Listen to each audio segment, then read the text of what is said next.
Lonely Monk Productions.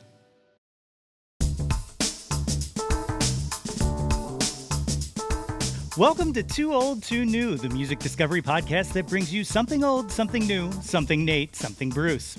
I'm Nate Runkle, host of the Yo, That's My Jawn podcast, and with me, as always, is my good friend Bruce Warren from WXPN. The premise of this show is simple. Each week, we bring you 2 songs apiece. One new song that has been metaphorically spinning our turntable platters, and one old song that we believe absolutely still matters. Bruce, what is going on? I know. It's like old hand, you know? Very good. Yeah, but hold on. So I'm at the radio station, and we had this new air conditioning stuff installed, and it's like about 40 degrees in the building. It's freezing, so I actually have my heater on in my office, but hold on, give me a sec. I want to turn my heater up. Okay. So I'm a little more comfortable now. There you go. I like it. You doing all right? You good? I'm doing pretty good, man. I survived this hot weekend. I played a tournament. I played disc golf. Everybody can make fun of now. Wow. But I played a tournament on Saturday outside all day, and it was the hottest day of my life. Oh my God. You must have lost whatever. You were probably drenched, right? I had to take all Sunday and just lay down because it took it out of me. They don't mess around with that excessive heat warning. They really don't. I've never drank so much water in my life, and oddly did not pee at all. It was just all sweated out of me. So. Well, I'm glad you drank a lot, though. Water. Water. So what do you got on tap this week? What do you got? So for my new pick this week, I picked a song from the artist King Hannah. All right, King Hannah is a Liverpool duo. It's Hannah Merrick and Craig Whittle, and the album is Big Swimmer. It just came out maybe a month or so ago, and it's a fantastic album. And the first time I was listening to it, I'm going through the track list, and I get to a song, and it's entitled "Milk Boy, I Love You," which is going to be my selection today. And I was like, oh, wouldn't that be funny if it's about Philadelphia? And so the song absolutely starts out, and the opening line is, "We were parked under a bridge in Philadelphia." So I'm like, oh my goodness, this is like a love letter to us. I can't believe it. This is fantastic. And all of the songs were kind of written around the last tour that King Hannah did. So I was very excited. But then, well, let me play the song. Let me play the clip, and then we'll talk about it afterwards. This is Milk Boy, I Love You by King Hannah. He pulled out a gym bag and he lay it to the ground. I remember this next part vividly. It'll stay with me. Are you ready? He swung a hammer at that little boy's face. So the line there was, he swung a hammer at that little boy's face. And the song is about, they were driving through Philadelphia, and there was this 8 or 9-year-old boy sitting on a stoop, and they assume the boy's father came out of a van at one point and pulled a hammer out and tried to hit and swung it at this little boy's face. And I was like, oh, this is not the Philadelphia love song I was expecting. That's horrible. It's horrifying. That's not. It's just absolutely. But you got me there. Nate. I'm sorry.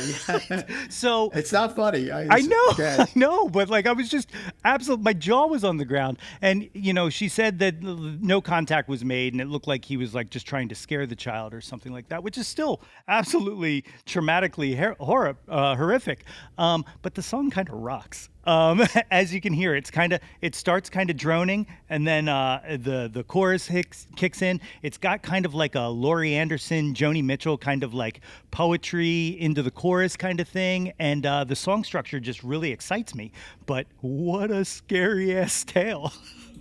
That's crazy. And I'm going to check it out. I've been seeing a lot ads or whatever. They're playing in Philly. Yes. In fact, it's funny because now that I know about the song, now I'm questioning why they actually aren't playing Milk Boy. As much as I love Johnny Brenda's, they are playing Johnny Brenda's on July the 1st. But now it's piqued my curiosity. So good good selection there. And I never heard them until just now. So very interesting. Oh yeah, the album is fantastic. Sharon Van Etten's on a track or two. It's just absolutely incredible. That's right. That's right. That's where I recognize the connection from. So that's my new song. What's your new song this week? Well, breaking news. I am so fucking excited. The punk rock legendary Los Angeles band X are back together for their final album, their final tour. It's the final everything. Although they will live on, thankfully. Hell yeah. So yeah, there was a band. Once upon a time, there was a band from Los Angeles called X, and they released their debut album in 1980, in the spring of 1980, and it was like this crazy mix of punk rock and rockabilly. But man, it was intense. It was super, super intense. It was produced by Ray Manzarek from The Doors, which made the story even more interesting. But essentially, it was Exene Cervenka and John Doe, who were the singers, along with Billy Zoom and DJ Bonebreak on drums. Okay, so they're back together again, and they just announced all this stuff this morning. And the new album is called Smoke and Fiction, and it's coming out in August, and it fucking rocks. So here you go. Let's check it out. Big Black X. That's the name of the song. Hell yeah. A naked Christmas tree on fire in a Cherokee alley, silent movie, genuflected dream, hanging off bumpers and scraping off tar and leather, LA River bed, drag strip on acid, and something about a basement. Stay awake and don't get taken. We knew the color, also the future. Stay. You know, Exene and John Doe's harmonies still sound absolutely amazing, like they sounded like when you first heard them back in 1980. It's just incredible. Two of the most unique and distinguished harmonies, like vocals, from any band ever. Like, you know, you think of magical harmonies. Exene and John were just all the way on. I saw them a bunch back in the day, and I am psyched because they're still, and they still bring it. They still bring it live, and I'm very psyched. They're actually playing. They're going to be touring a lot all through the summer into the fall, and I think they're playing Philly November maybe. Anyway, great new song from X. And I just want to point out two things. If you're new to the band X, I'm going to suggest that you listen to their debut album, and there's two documentaries that I think are really important documentaries. One is, there was a documentary about X that came out in 1986 called The Unheard Music. Highly recommended. Equally as recommended is The Decline of Western Civilization, a documentary about the punk rock scene that came out in early, I guess it was 81, I think it came out. Two super important pieces of work to contextualize not only just the broader punk rock scene, but also X. So very, very excited. Can you tell I'm a fan? Hell Can you yeah. tell I'm a fan, Nate? Dude, it's great. Like you said that there was a new song coming. I didn't even know this was on the horizon. So this was like such a gift this morning because, like you said, they did not lose a step, and they still absolutely rock. Like I don't know if you saw. Did you watch any of the John Mulaney Netflix special where they had Fred Armisen? Fred Armisen did a thing with all of these old punk people and Exenes in there. And it's fantastic. No, I did not. I heard it was pretty good. It I heard it was good. It was pretty good. It's out there. It's a little spacey. It's an acquired taste. Katie, my wife, we're both big Mulaney fans, but she could not get into it whatsoever. But it's definitely something to check out. Well, I know Exene had some health issues over the years, but look, it's just I can listen to those two sing pretty much anything. You know, I always love their voices together. Yeah. So that's my what's new. Speaking of new, we're halfway through the year. It's June. This is the last week of June. So 6 months in at the halfway mark, I got to ask, are there any albums that are a possibility for making your top of the list for 2024? Maybe like 4 or 5 that come to mind? Yeah, for sure. Well, my prediction is that Waxahachie across the board, Tiger's Blood is going to be the album of the year at many, many media outlets. At the Bruce Warren media outlet, it is one of my favorite albums of the year. So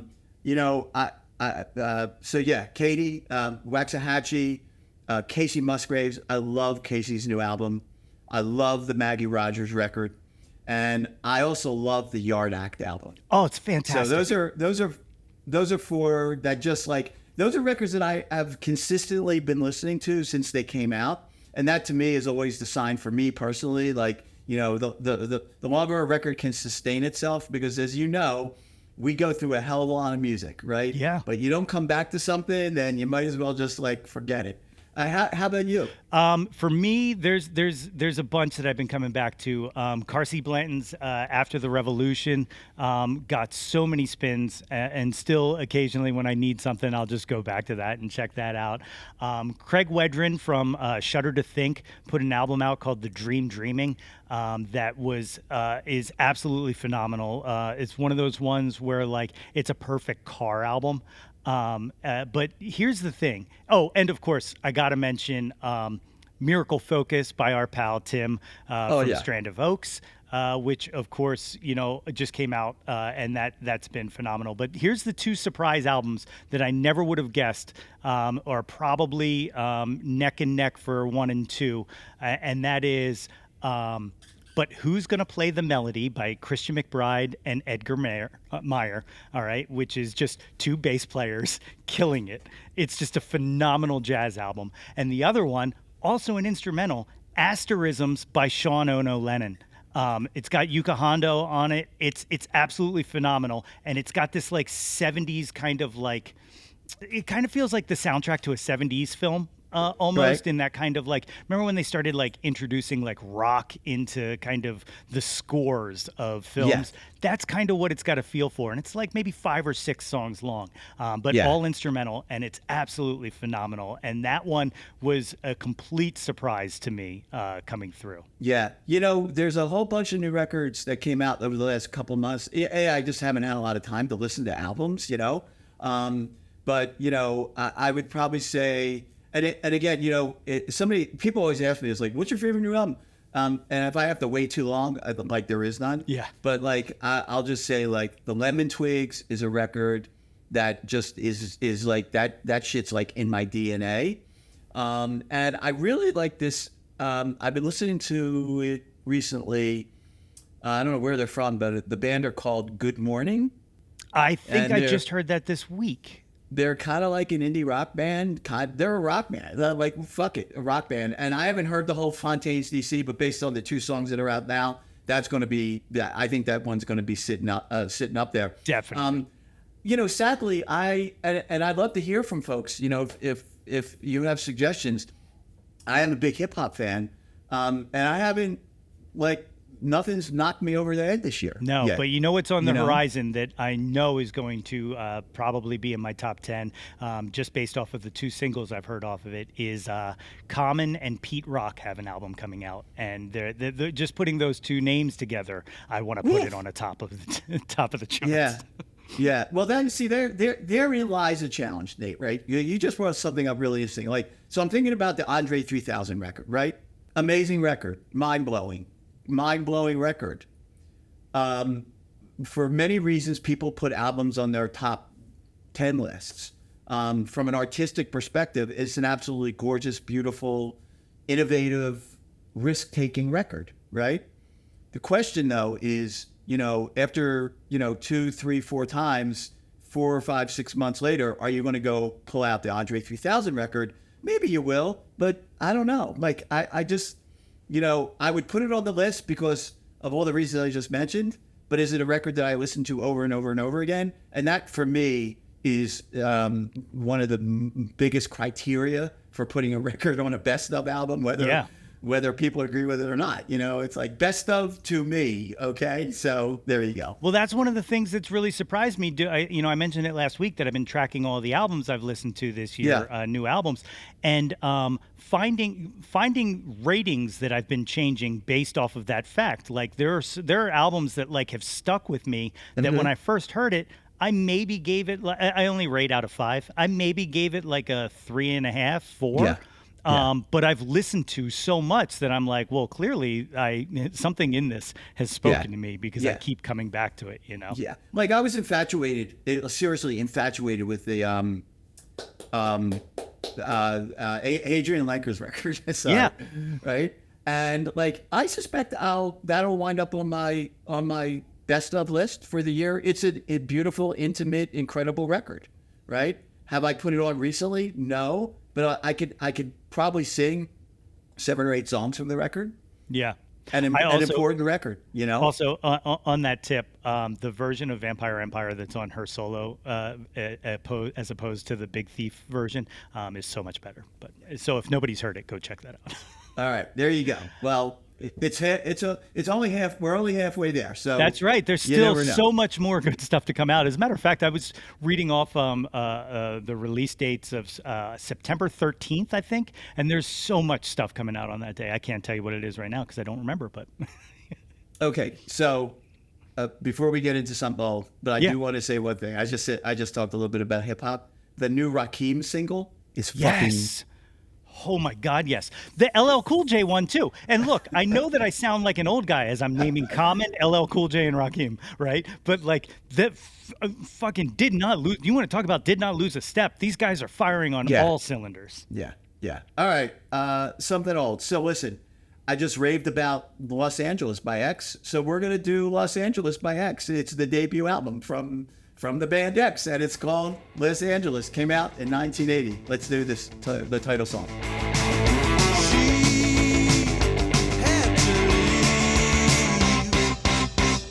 Los Angeles. She found it hard to say goodbye to her own best friend. She bought a clock on Hollywood Boulevard the day she left. It felt sad. It felt sad. It felt sad. She had to get out. Get out. Get out. Get out. Get out. That's like a perfect example of what I was talking about earlier, of the way that John Doe and Exene Cervenka sing together, and they share the harmonies and they break out. And I'm telling you, Billy Zoom, and they just drive. They just drive. So there you go. That's my something old Los Angeles title it's- song to X. It's incredible, and like anybody who listens to this show long enough is going to learn this very fast. But you put a male and a female vocalist together, and I'm pretty much sold because that's just. I feel like male and female voices, especially a male harmonizing underneath a female lead. I think it just sonically is everything I want in a song. Okay, Nate, you just gave me an idea. Yep. Next week for our something olds, we each pick a male, female, old song. I'm in. I'm in. You in? Yeah, and I promise Okay. it won't be Graham and Emmylou, which is normally my go-to, but I will expand and I will bring something good. I'll remind you. Okay, I'll Yes. remind you. All right. Cool. Okay. I dig it. For my something old, I'm going back not too far, but of course far. It's I think early 2000s. I can't remember the exact date this came out, but this is a song by Handsome Boy Modeling School. For those who don't know, Handsome Boy Modeling School was a project by Dan the Automator and Prince Paul, where they would put a song together and then they would bring in guest musicians. Jack Johnson did a song with them on this album. Cat Power did a song. This is from their album White People. And the song I'm picking is the closer, Greatest Mistake. And it's a song featuring Jamie Cullum and one John Oates. All right. I am just going to put this out there as I've put it out in every single show that I've tried to be on. I am an enormous John Oates fan. All right. Not just Hall and Oates, but John Oates himself, because we come from the same hometown. We both were born in well, I wasn't born in North Wales, but I was raised in North Wales. Everybody I know has John Oates went to my, my Boy Scout. His first, I live right around the corner from the Boy Scout center where he performed his first show. All right. So forever, I have been trying to get John Oates on the Yo, That's My John podcast to have a conversation about that. But specifically, I want to talk about, I feel like he's one of the most underrated people in music because he's so overshadowed by the 80s output of Hall & Oates and how he just kind of seemingly became a backup person. But if you listen to the early stuff, if you listen to Abandoned Luncheonette and Hall Oates and all that, you can hear John-led songs, all right? Had I Known You Better is a beautiful John song. And I've figured it out. I know how to play it because I'm always playing in North Wales at Tex-Mex, and I know he goes there every once in a while. And I have it on deck just in case he walks in so that I can say, I'll sing Daryl's part if you want to do a little Had I Known You Better. But anyway, I'm blabbering. Here is Greatest Mistake by Handsome Boy Modeling School featuring Jamie Cullum and John Oates. I should have listened to my intuition of the way when your moves and your moods were saying, they're saying no more, no more, no more, no more. Can't stick around until you take me down. I'm alone and dealing with the confusion that I'm feeling.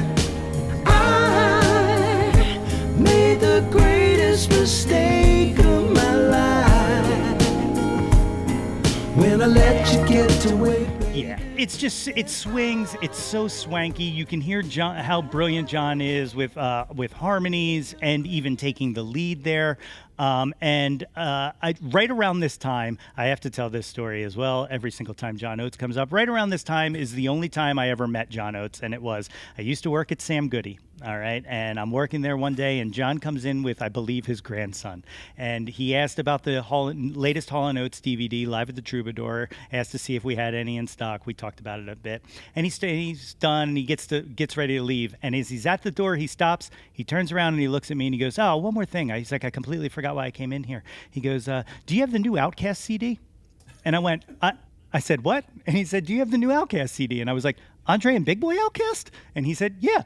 And it was Speaker Box of Love Below. And I went, yes, we do. And he's like, I'll take that. And so I sold John Oates a copy of Speaker Box Love Below. And it's one of my favorite stories ever. That's great. Can I tell you a Hall & Oates story? Absolutely. Okay, so back in the day, friends of mine and I went to see Hall & Oates at the Tower Theater here in Philadelphia. Okay, we had really shitty seats. We had like balcony seats. So one of my friends decides he's going to fake a cast, and we got a wheelchair, and we rolled in, the four of us rolled into the Tower Theater, and we said to the usher, it's like, hey, our friend broke his leg the other day. Our tickets are already up on the balcony. Is there anywhere we can sit? And they were like, right this way. And literally walked us up to literally like in front of the soundboard, which, have you ever been to the Tower Theater? Yeah, For a show? sure. Okay, so, it was sort of like 2/3 of the way back on the floor, Seats were great. The section where anyway, they're jamming. Hall & Oates are jamming. And my friend with the broken leg stood up and started dancing. And the usher came over to us and said, I knew you motherfuckers were pulling my leg, but he let us stay there. Oh, that's amazing. That's so Isn't that killer. great? That is great. Oh, my It's a funny God. story. I'll never forget it. Every time I hear Hall & Oates, I literally think of that night. It's so great. See, everybody's got a good Hall & Oates story. I wish dads would get back together. Yeah. But hey, no, I get it. Like I understand. Like it's a business. Like music is a business, and sometimes the business gets in the way of the music, and that's That's fine. right. Like it happens. That's right. It happens. All good. That's it, man. I mean, like, what a show. What a group of songs. I will point everybody again. We have the playlist that goes up on Spotify. All these songs will be updated. You can also vote for the songs on Spotify. There's a poll there, what your favorite one of the week was. I only mentioned that because finally for the first week last week, I won. And it was, and it was Bloodshed Baby was the winner last week. But no, thank you so much for tuning in. As always, you can find us on the socials. You can find me at Yo That's My Jawn. You can find Bruce at Some Velvet Blog on all of them. You can also hear Bruce every Saturday from 10 a.m. to 2 p.m. on WXPN. And you can hear me from 5 p.m. to 8 p.m. every Monday on Why Not Radio, plus on the Yo That's My Jawn podcast. Guys, this Monday, Paige Stark comes on the show. Can't That's wait right. to share that one. What an amazing conversation we had, not just about music, but also about film. And she answers Bruce's question on how the hell did she get Mark Maron to sing a song with her. All right. Well, that's a good forward promotion, Nate. Good job, buddy. Good It's a job. little teaser. A little All right. teaser. All right, we will catch you next week. Too Old, Too New with Nate and Bruce is a Lonely Monk production, produced and hosted by Nate Runkle and Bruce Warren. Please be sure to rate, review, and subscribe to the show on your podcast provider of choice. If you have any music you think we should hear, or if you would just like to reach out to us, please feel free to email us at tooldtoonewmusicpod@gmail.com. And as always, thanks, and we will catch you next time.